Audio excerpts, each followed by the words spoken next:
Hi, welcome to HowtoDandD.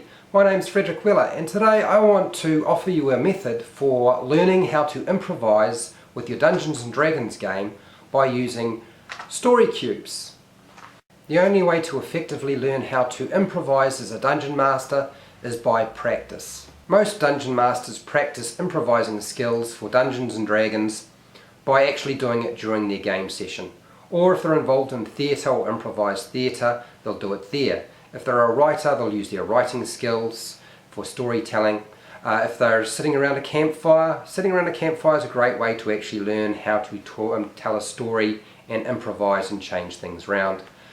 Social interactions, playing games that are revolving around improvising.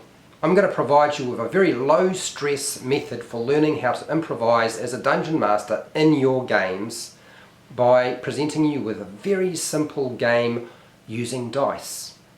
Rory's story cubes are 9 six-sided dice with 54 different pictures on each side. The instructions are here. Here are the cubes. So it provides you with instructions on how to actually play a game. It's a very simple game and I'm going to explain to you how to do it right now. Mike Shea, the author of the ebook The Lazy Dungeon Master, presented the idea of using story cubes for Dungeons and Dragons on YouTube about 3 years ago. You can actually check out Mike's original video in the link below in the description. So here's a quick example of how it works. Start by taking all of the dice, roll them. Once you've rolled the dice, you're going to link all of these images into a short story, starting with Once Upon a Time and finishing with The End. So I'm going to start off.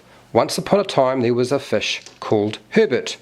Herbert lived in a house on a street, on any street that you would normally find in any suburban area. And Herbert swam around day and night, watched the moon rise and fall, learned to navigate between the little castle that was sitting in his aquarium. He did this for many years, never really got to explore the world, and yet he wished for it so much. In fact, he saw a star one night and wished upon that star that one day he would get the opportunity to explore outside of his aquarium. But it didn't happen, and he got older and older to a point where he got so old he needed a cane to swim around his aquarium. And just before all hope was lost, he found that someone came to him one day. A little girl placed her hand into the bowl and lifted him out. The little girl took Herbert to the sea and laid him into the open ocean, and he was able to swim away and finally explore the world that he had never seen before. The end. You can play story cubes on your own or with other people.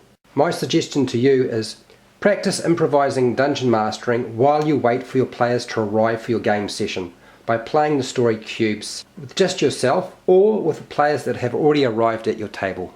If you found this video helpful or informative, please share, like and subscribe. Make a comment below if you have a different method for learning how to or practicing your improvising skills as a dungeon master. Until next time, keep rolling those story cubes.